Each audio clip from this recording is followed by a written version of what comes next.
It was a humid Saturday afternoon in August of 2012. 55-year-old Thomas Rybinski stood at the helm of his boat, steering it across the lake near his home in Tennessee. He'd spent all day on the water with his wife Colette and a few friends, and it had been the perfect day for boating. Hot and steamy, but with a light breeze sweeping across the lake. Thomas couldn't believe that he'd almost canceled on his wife and friends that morning. He'd woken up with a headache and an upset stomach, but Colette had made him some coffee, which had helped him feel better, and once he was up and moving, Thomas felt okay, still a bit shaky, but good enough to keep their boating date with their friends. Thomas was actually accustomed to having to push through discomfort. He had chronic back pain from an old accident that flared up every time he rode his motorcycle, went on a strenuous hike, or really did any sort of strenuous activity at all. But Thomas loved exercising and being outdoors, and so he wasn't about to stop doing those things just because of a little backache. And he also got cortisone injections every month, which helped manage the pain in his back.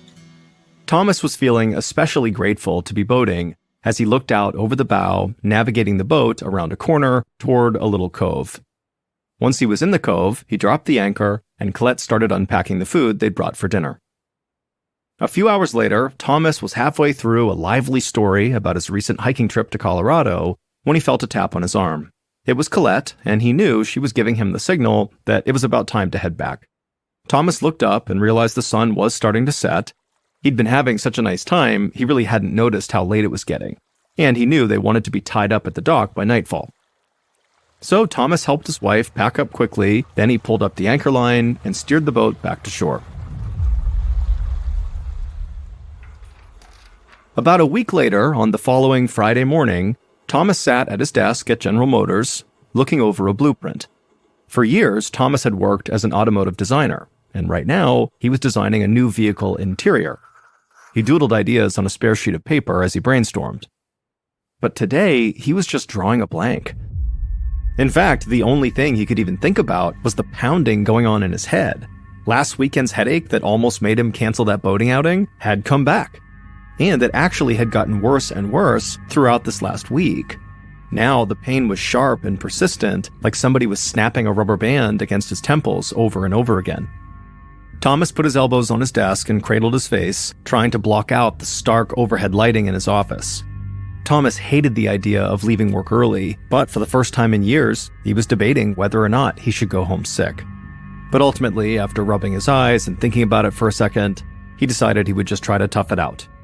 If he was going to have a headache, he figured he'd rather have it here, where at least he could attempt to kind of occupy his mind for a moment by working on a project that he loved. But once the clock in his office finally reached 5 p.m., Thomas was so ready to get out of there. He packed up and headed home for the weekend, glad to have the next 2 days to rest up and recharge. But that weekend, his headache didn't go away. And on Sunday morning, Thomas awoke to some of the worst pain he'd ever felt in his life. He turned over in bed and told Colette that it felt like the inside of his head was about to explode. Colette looked totally shocked, and Thomas knew why. He never complained about pain. So for him to say something like this meant it must be really serious. And so Thomas didn't even argue when Colette told him they had to go see a doctor. About an hour later, at the Vanderbilt University Medical Center, a doctor named Annie Wilkins walked into an exam room. Thomas was her first patient of the day. He was sitting on the exam table, clutching his head with his hands, while Colette rubbed his back. And so from the moment Dr. Wilkins saw Thomas, she could tell he was in immense pain. Dr. Wilkins asked Thomas to lift his head up for a moment so she could give him a routine examination. But as Dr. Wilkins moved her finger around in front of Thomas's face, she noticed that his eyes were struggling to follow it. In fact, it didn't seem like Thomas could focus on anything at all.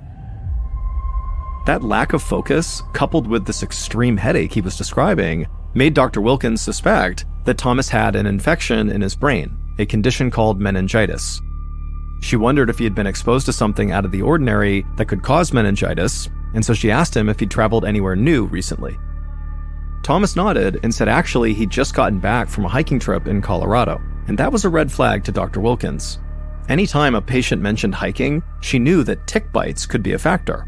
Ticks can be infected with bacteria and viruses and can spread diseases through their bites. Dr. Wilkins wondered if maybe Thomas had been bitten by a tick in Colorado and developed something called Rocky Mountain spotted fever, whose symptoms include meningitis. To find out, Dr. Wilkins told Thomas that he would need to undergo a spinal tap so the lab could study his spinal fluid for signs of disease. First, she wanted to know whether or not he had meningitis, and then also whether or not Rocky Mountain spotted fever caused the meningitis. Thomas grimaced at the thought of a needle going into his spine, but the doctor told him really it was no big deal and they would have answers soon. About 90 minutes later, Dr. Wilkins received the first results from the spinal tap. Thomas did indeed have meningitis. So Dr. Wilkins asked a nurse to start Thomas on antibiotics right away, which would help reduce the swelling around Thomas's brain and his spinal cord. But about an hour later, Dr. Wilkins got a surprise when the rest of Thomas's lab results came back. Thomas's spinal fluid showed that he did not have Rocky Mountain spotted fever. In fact, there was no trace of any bacteria or virus in his spinal fluid at all, which left Dr. Wilkins feeling totally perplexed. She had been fairly confident that Thomas would test positive for Rocky Mountain spotted fever, and if not that, then definitely some other virus or bacteria. After all, viruses and bacteria cause the vast majority of meningitis cases. Dr. Wilkins knew that other invaders can also cause the disease, such as parasites, but that usually only happened to people who traveled internationally. And in extremely rare cases, patients could get meningitis from a fungus that lives on unsterilized surgical equipment, but Thomas hadn't had any surgeries. So Dr. Wilkins was at a total loss as she walked back towards Thomas's room. She found him inside, lying awake in bed, with his wife Colette sitting nearby in a chair. Dr. Wilkins was relieved to see Thomas looking much more alert than when he'd come into the hospital a few hours ago.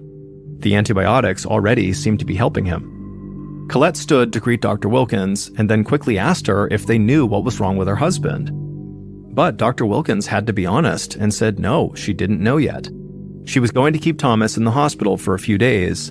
That way they could keep an eye on him as the antibiotics fought the infection. But she still did not know what had caused this infection in the first place. Over the next few days, Thomas steadily recovered, and on the 5th morning of his hospital stay, Dr. Wilkins was glad to see that Thomas was nearly back to his usual self. He wasn't in pain, and he no longer seemed groggy. Dr. Wilkins felt so confident about Thomas's condition that she actually discharged him from the hospital so he could finish recovering at home. 1 week later, on September 7th, an epidemiologist named Dr. April Petit returned to work at Vanderbilt University Medical Center after a week off. She began her day by looking over her patients' charts, and one caught her eye. Thomas Rybinski was back at the hospital and had just been transferred by Dr. Wilkins to Dr. Petit's care. Dr. Petit looked closer at his chart, and she saw that Thomas had been given a 2-week treatment of antibiotics to take at home, but after only a few days of that, he'd felt so sick that he had to come back to the hospital. Dr. Petit made her way to Thomas's room, and when she went inside, she saw Thomas laying in bed with a dazed look on his face. His wife Colette was sitting by his side, and she explained that Thomas had been acting confused all morning, and also, for the past few days, he'd been complaining of lower back pain. Dr. Petit nodded and then walked over to Thomas's bedside and gently asked him how he was feeling. And Thomas looked up at her, but he had this look on his face like he didn't understand the question, and then he just stayed silent. Dr. Petit frowned, knowing her job just got much more difficult because clearly Thomas was not going to be able to tell her exactly how he was feeling. All she'd have to go on was Thomas's medical records and anything Colette could tell her. Dr. Petit suspected that Thomas's meningitis must have flared up again. So she ordered an MRI of Thomas's spine and brain, as well as another spinal tap. She also started Thomas on a new cocktail of antibiotics, and she asked the lab to test his spinal cord fluid again to try to find the cause of this infection. Later that evening, Dr. Petit stopped by Thomas's room to check on him, and she was pleasantly surprised to see that he already seemed to be improving. But as she headed home that night, she couldn't help but still feel nervous for Thomas. After all, they thought he was getting better once before, and now he was back in the hospital, sicker than ever.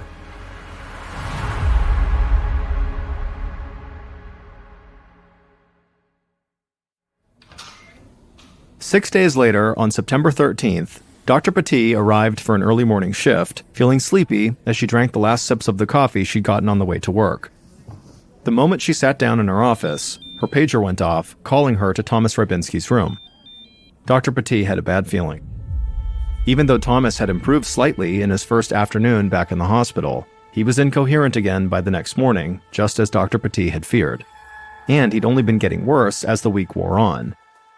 When she arrived in his room and said hello to Thomas, she immediately noticed that the right side of his face was completely slack. His features were drooping, and Dr. Petit suspected that Thomas had suffered a stroke. And so she pressed the call button because Thomas would need a brain scan right now. An hour later, Dr. Petit received the brain scan results, which showed that the arteries at the back of Thomas's head were blocked. They also showed a pool of blood where Thomas's brain and spinal column met. Dr. Petit shook her head. Thomas definitely suffered a stroke. She knew that this damage was caused by something that was trying to invade Thomas's brain. But what was it? Thomas's spinal fluid was still free of bacteria and viruses. It made no sense. And yet there had to be some logical answer. Dr. Petit just needed to find it. The next morning, when Dr. Petit arrived at the hospital, she found a shocking lab result waiting for her. At last, she knew what was causing Thomas's meningitis. But the answer was truly bizarre. The infection came from a fungus that normally would not cause disease in healthy patients like Thomas, and so it seemed impossible. But the lab results were undeniable. A shiver ran down Dr. Petit's spine. Fungal meningitis is not only rare, but it's also deadly. Many patients die from it, even with proper treatment, and so Dr. Petit raced down the hall to order new medication for Thomas, hoping they were not too late. 5 days later, on September 18th, Dr. Petit sat in her office, combing through medical journals. She was still stunned over Thomas's diagnosis and was trying to find a published study that might help her understand how Thomas's brain had been invaded by fungus. But it was not until late afternoon that she finally landed on an article that piqued her interest. The article was about a cluster of fungal meningitis outbreaks that occurred following a devastating 2004 tsunami in the Indian Ocean. Following the tsunami, pregnant women began developing fungal meningitis after getting epidural shots in their spines with needles that had been stored in damp warehouses. The dampness turned out to be a breeding ground for fungus, which made these needles deadly. Dr. Petit wondered if something similar could have happened to Thomas, that he'd been injected with a fungus-covered needle. If that was the case, then other people might have gotten the same dangerous treatment. She began drafting an email to the Tennessee Department of Health. She needed to report Thomas's case right away. But as she typed, her pager went off. It was another alert about Thomas, and this time he was crashing. So Dr. Petit got up and raced out of her office and down the hall to Thomas's room, and when she went in there, she saw Colette in the corner crying, and a nurse who was right by Thomas's bedside preparing to intubate Thomas because Thomas had stopped breathing. That same afternoon, so on September 18th, Dr. Marion Kaner was answering emails from her desk at the Tennessee Department of Health, where she specialized in tracking infectious diseases. Dr. Kaner yawned and lifted her rimless glasses to rub her eyes. She was normally peppy and focused, but always seemed to get a bit tired when it was time to sign off for the day. But then an email labeled urgent popped into her inbox. The email was about Thomas Rybinski's rare case of fungal meningitis and his doctor's suspicion that it could have been caused by dirty needles. Dr. Petit had managed to stabilize Thomas, but he was in critical condition, and Dr. Petit was worried that others might get sick too. Initially, Dr. Kaner thought that Dr. Petit's worry about some kind of a fungal meningitis outbreak seemed far-fetched. That is, until she read a very interesting detail in Dr. Petit's letter. About 2 weeks before Thomas got sick, he had gone to a nearby clinic for a steroid injection to help with his chronic back pain. So it was at least possible that that clinic injected him with a dirty needle. Dr. Kaner was familiar with the clinic in question. She knew they saw about 160 patients each week, which meant that if one patient had been infected by a dirty needle, there were likely to be more cases. Dr. Kaner decided to launch an immediate investigation.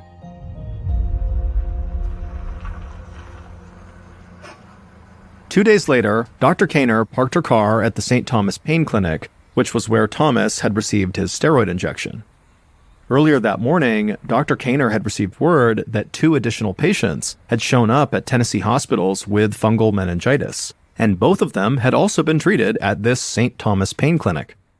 Dr. Kaner called the clinic to inform them of the infections, as well as her suspicions that the pain clinic could be at fault. To her relief, the clinic director immediately volunteered to shut down until they could determine what was causing the meningitis.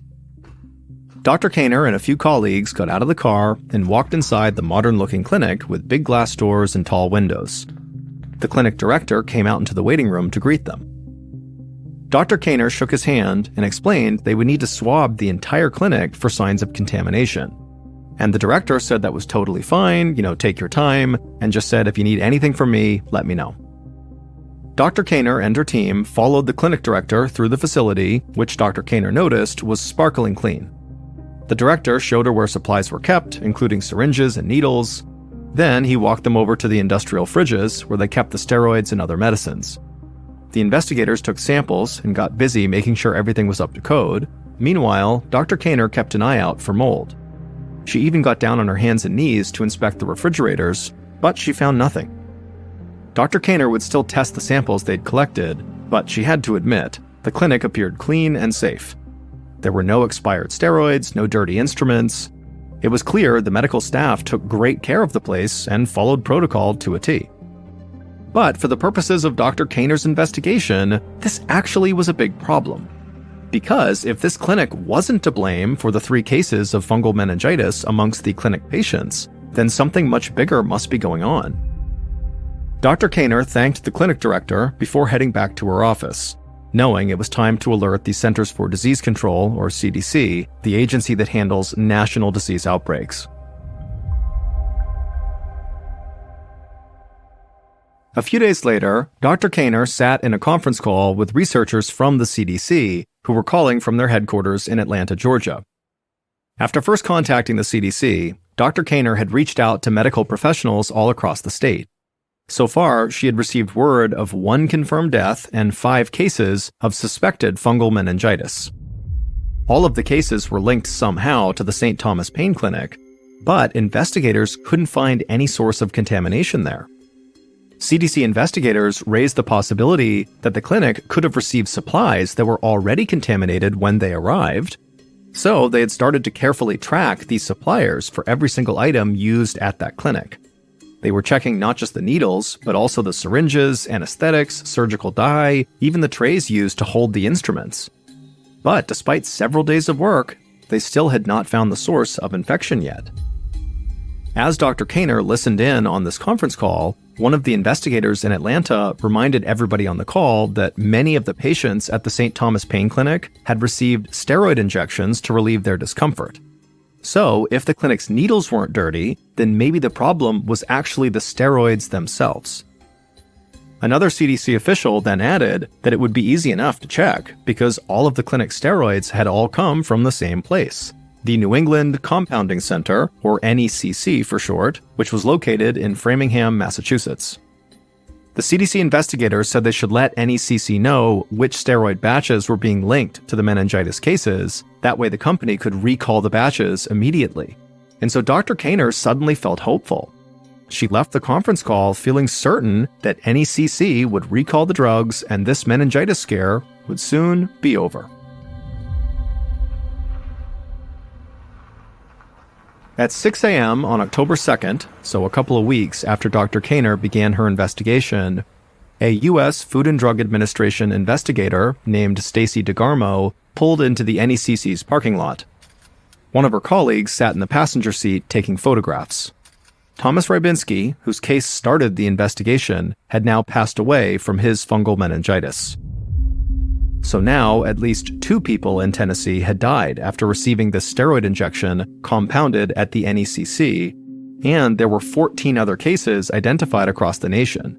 But it had the potential to get much, much worse because NECC shipped so many steroids all over the country.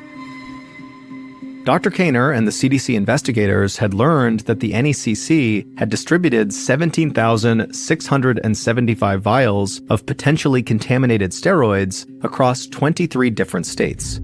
The Food and Drug Administration, or FDA, had quickly gotten involved and almost immediately decided they needed to pay NECC a physical visit. Lead FDA investigator, DeGarmo, was certain she would find the answers they needed inside the sort of bland-looking brown brick building where the NECC was headquartered. As DeGarmo looked across the parking lot, she immediately saw something troubling. There was a huge construction vehicle, like an excavator, with a big mechanical shovel that was tearing in to a pile of construction debris and other trash, spreading dust all around. A mess like that has no business being outside of a building where drugs are made. DeGarmo shook her head and climbed out of her car. She'd never been to NECC, but she was not surprised when she'd gotten a call about them from the CDC. Her agency had a history of run-ins with NECC, including a time 10 years earlier when their steroids had given a few patients meningitis-like symptoms. So if these executives at NECC were up to no good, well, DeGarmo was thrilled to be the one to ruin their day. DeGarmo and her colleague walked into the ground floor laboratory of the NECC, where two company executives stood waiting for them. They didn't look particularly pleased to be up so early, especially to be giving a tour to two FDA investigators. Still, DeGarmo followed after one executive, while her colleague went with the other. The executive that DeGarmo had followed led her through the laboratory, and DeGarmo noticed right away that the facility was absolutely filthy. As DeGarmo looked over documents, her colleague zipped on a gown, put a respirator on her face, and entered the facility's clean room, where most of the facility's lab work took place. DeGarmo remained outside because she was pregnant, but she watched through a window as her colleague moved methodically around the room, wiping surfaces with a sponge. When she finished with each sponge, she dropped it into a sterile bag so that the sponge and whatever was on it could be tested later. From the door, DeGarmo could see that one of the ovens used to sterilize the NECC drugs was obviously covered in this sort of brown muck. She watched with disgust as her colleague carefully swiped the oven and then dropped that dirty sponge into a bag. 12 hours later, DeGarmo and her colleague were exhausted, but they still were not done combing through the NECC lab. They needed several more days to finish their investigation as NECC lawyers raised one objection after another. Finally, on the third day of the FDA investigation into the NECC facility, NECC executives just straight up would not let DeGarmo back into the building. So the following week, on October 16th, Massachusetts health agents raided NECC, and they would make a staggering discovery. Not one, but 3 batches of steroids made at NECC were found to be contaminated, meaning that tens of thousands of infected vials had been sent out across the country, including to the St. Thomas Pain Clinic in Tennessee. Overall, NECC was a sanitary nightmare. Not only was the lab dirty, but the owners of the manufacturing center also owned a waste management business that was right next door. And investigators found that NECC's whole operation was pretty much illegal. They were mass-producing drugs that they had no legal right to make. And when investigators looked even more closely, they found the NECC had actually created thousands of imaginary patients just to make it seem like their operation was legitimate. All told, more than 100 people died from NECC's contaminated steroids, and almost 800 other people got sick in what was the worst pharmaceutical disaster in decades.